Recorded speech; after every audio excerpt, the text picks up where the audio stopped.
अवधूत चिंतन श्री गुरुदेव दत्त जय गजानन.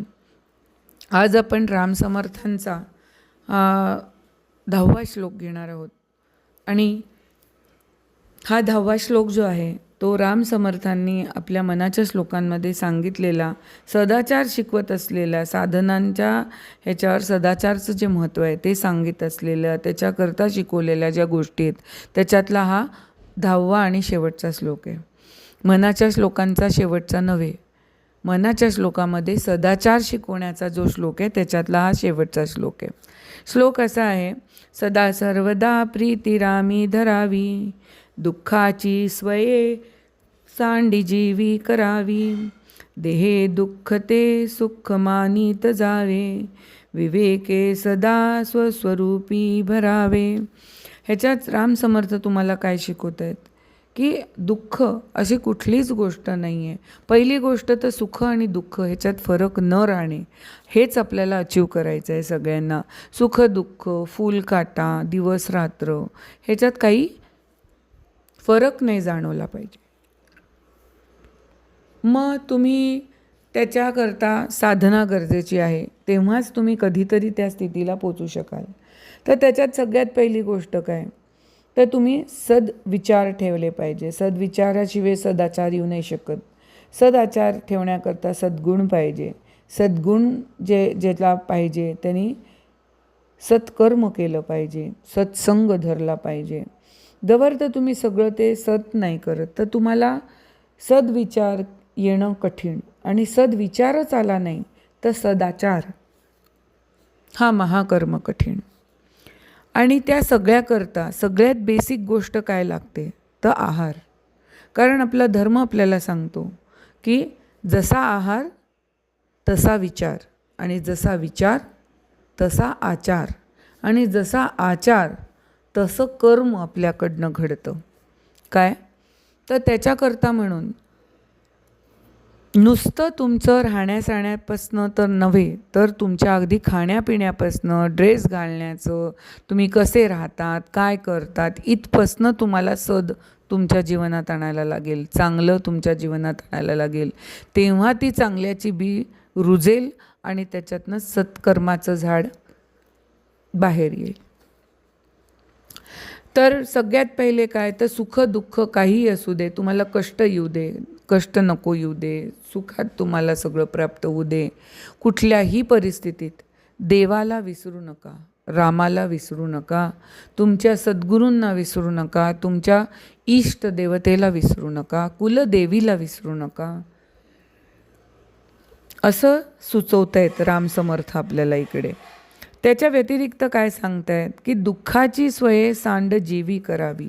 मला एक सांगा, कुठली पण गोष्ट तुम्हाला असू दे, मग ती तुमची सत्कर्म असू दे, का तुम्हाला बाळाला जन्म देणं असू दे, का स्वतःला चांगला सवय लावणं असू दे, का अजून त्याच्याही पेक्षा एखाद्या स्त्रीला एका मुलाला जन्म देणं असू दे, लग्न असू दे, प्रेम असू दे, जे काही तुम्ही नाव घ्याल त्या प्रत्येकाबरोबर दुःख तर निगडीतच आहे.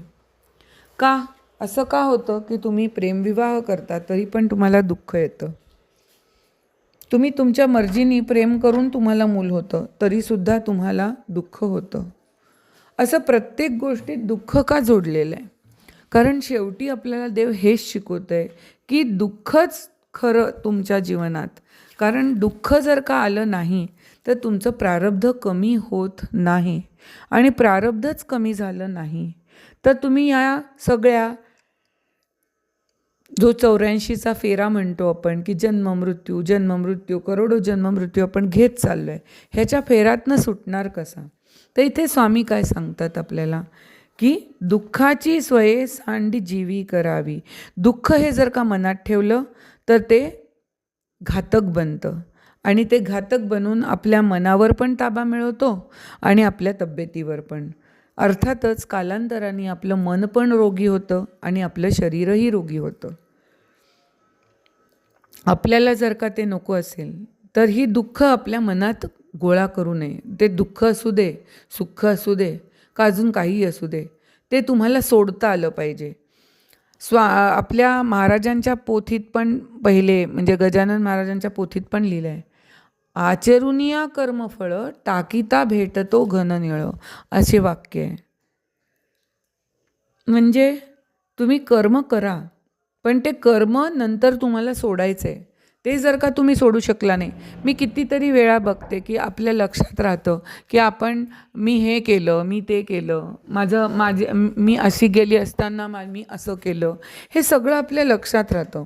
आणि इथे रामसमर्थ आपल्याला शिकवत आहेत की आपल्याला तेच लक्षात नाही राहिलं पाहिजे. ज्या वेळेस अशी स्थिती निर्माण होईल की तुमच्या ते लक्षात राहत नाही, तेव्हा तुम्ही खरं बोलू शकतात की हे परमेश्वर तुमच्याकडनं करून घेतो. पण तुम्ही तोंडाने बोलतायत, पण भाव नाही, आणि देवा तुम्हाला पाव, अशा गोष्टी घडत नाहीत. त्यामुळे सगळ्यात पहिले काय गरजेचं आहे, तर तुम्हाला हे सोडता आलं पाहिजे. कुठली पण गोष्ट असू दे, तुम्ही ती चांगली केलेली असू दे का वाईट केलेली असते. वाईट झाली आहे तुमच्या हातनं, तर एक गोष्ट लक्षात घ्या, चुका करत करतच माणूस सुधारतो. पण एकदा चूक झाल्यानंतर, त्याचा पश्चाताप झाल्यानंतर परत चूक घडली नाही पाहिजे, ह्याची दक्षता घेता आली पाहिजे. पण माझ्या हातनं ही चूक घडली म्हणून त्याच्यावर तुम्ही विचार करत बसाल, तर ह्याच्याने फक्त मानसिक रोग एवढंच तुम्ही पकडाल, बाकी काही होणार नाही. आणि हळूहळू मानसिक रोग शरीरावर परिणाम दाखवतो आणि मग तुमचं शरीरसुद्धा रोगी बनून जातं. तर सगळ्यात पहिले रोग लागायच्या आधी तुम्ही बॅक्टेरिया व्हायरसपासून कसं जपता, तसं हे तर बॅक्टेरिया व्हायरस मायक्रो ऑर्गॅनिझम्सपेक्षा घातक गोष्ट आहे. त्यामुळे दुःख असू दे का दुसरे काहीही असू दे, ते सांडेजीवी करावी, म्हणजे तुम्ही ते सोडून द्या. Leave it until and unless you leave it. त्यांनी माझ्याबरोबर असं केलं, ह्यांनी माझ्याबरोबर असं केलं, मी त्याच्याबरोबर तसं केलं, ह्या कुठल्याही गोष्टी तुम्हाला आठवल्या नाही पाहिजे, तर तुम्ही खरं हे केलं. मला महाराज पण बोलताना नेहमी म्हणतात, मनुष्य नेहमी म्हणतो की मी सगळं अर्पण केलं देवाला, पण मग जर का अर्पण केलं ना, तर ते तुम्हाला आठवलं नाही पाहिजे. न चांगल्या करता, न वाईटा करता, न तुम्ही त्याला कोणाला तोंड देण्याकरता, न रागात, न लोभात, न अजून प्रेमात, कधीच आठवलं नाही पाहिजे. पण असं होत नाही, कारण हे बोलणं जितकं सोपं आहे तेवढं ते सोपं नव्हे, तेवढंच कठीण आहे. पण कठीण मार्ग कधीतरी चालायला सुरुवात केल्याशिवाय तो कधीतरी अचीव होईल का, तर नाही. त्याच्यापेक्षा घाबरतच राहिलं तर तुम्ही कधीच तो मार्ग अवलंबू शकणार नाही, कधी पोचू शकणार नाही. प्रत्येक होणाऱ्या गोष्टीबरोबर दुःख हे निगडीत आहे. त्यामुळे तिसरी ओळीत तुम्हाला ते काय सांगतात, देहे दुःख ते सुख मानित जावे. तुम्हाला जे देहाला दुःख होतं ना, ते तुमच्या कर्माने होतं. त्यामुळे तुम्ही कधीतरी ते कर्म केलं आहे. देव कोणाबरोबरच अन्याय करत नाही. त्याला कोणाबरोबर अन्याय करून काय फायदा असेल सांगा मला. कोणी पण कुठली गोष्ट का करतो, काहीतरी फायद्यासाठी. पण देव ही संकल्पना मुळी एक एनर्जी आहे. ती एनर्जी असेल तर तिला फायदा काय आणि तोटा काय, काही आहे का, नाही आहे. पण हां, तिचं कर्म ती करत राहते. मग तुम्ही जे कर्म करतात हे तुम्हाला डाईसप्रमाणे आहे. तुम्ही ते डाईस फेकताना तुमच्या कर्म, डाईसवर जो नंबर आला तेवढाच नंबर तुम्हाला लुडो किंवा सापशिडीमध्ये तेवढेच घरं पुढे जाता येतं ना. मग तसंच तुमचं कर्म आहे. तुम्ही जे कर्म घेऊन आलात ते कर्मच तुम्हाला करायचं आहे, भोगायचं आहे आणि त्याला संपवायचं आहे. पण ते संपेल कधी, जेव्हा तुम्ही त्याला आनंदाने भोगाल तेव्हा, जेव्हा तुम्ही ते घेऊन सोडून द्यायला शिकाल तेव्हा. पण माणूस ह्याच्यातच अडकलेला राहतो, माझ्याबरोबरच का, मीच का. ह्याचं उत्तर फार सिंपल आहे, प्रारब्ध भोग आहेत. एका फॅमिलीमध्ये 4 लोक असू दे, 5 लोक असू दे, त्या प्रत्येकाचं प्रारब्ध एक दुसऱ्याशी जुडलेलं आहे, म्हणून तुम्ही एका फॅमिलीची लोक आहात. नाही तर बाहेरच्या माणसाचं तुम्हाला कशाला काय दुःख होईल आणि कशाला सुख होईल. किती क्षणभंगूर तुम्हाला एका सेकंदाकरता, थोड्या वेळासाठी तुम्ही आनंद एक्सप्रेस कराल, थोड्या वेळाकरता तुम्ही दुःख एक्सप्रेस कराल, त्याच्यानंतर काय तुम्हाला वाटतं, काही नाही, काही वाटत नाही, कारण तो तुमचा भागच नाही आहे, तोची तुमचं तेवढे देवाणघेवाणच नाही आहे. एक गोष्ट सगळ्यात पहिले लक्षात घ्या, तुम्ही ती आत्मेजवळ येऊन फॅमिली बनते ज्यांच्याबरोबर तुमचंच देवाणघेवाण सगळ्यात जास्त जुडलेली आहे. तर तुम्हाला एक दुसऱ्यावर परिणाम पडतो. जर का फॅमिलीमध्ये एकाची साडेसाती सुरू असेल तर घरात 5 माणसं असतील तर त्या 5ही माणसांवर त्याच्या साडेसातीचा परिणाम पडतो. का? कारण तुम्ही त्या माणसावर प्रेम करतात.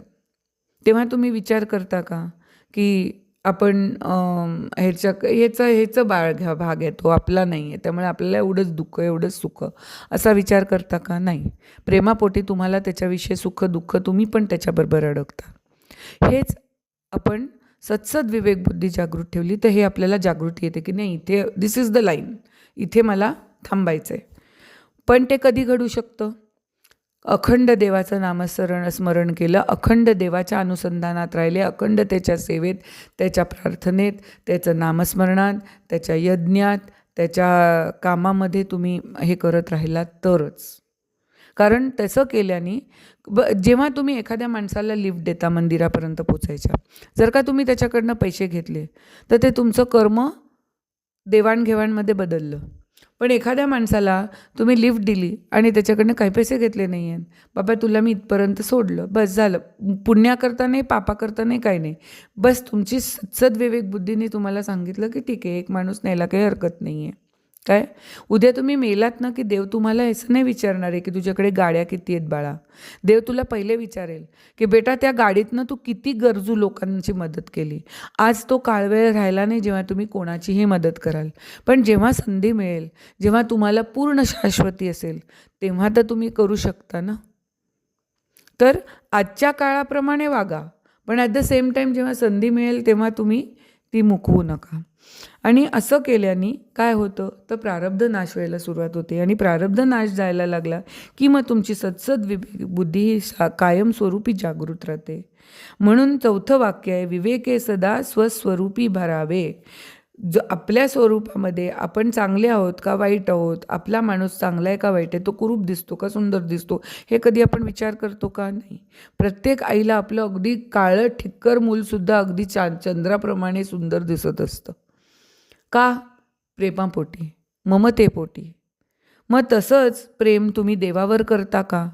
तुमचं मूल आजारी पडलं तर तुम्ही नोकरीवर तुमच्या मुलाचं तब्येत प्रिफरन्स करून तुम्ही ते नोकरीला त्या दिवशी जात नाही. ओके.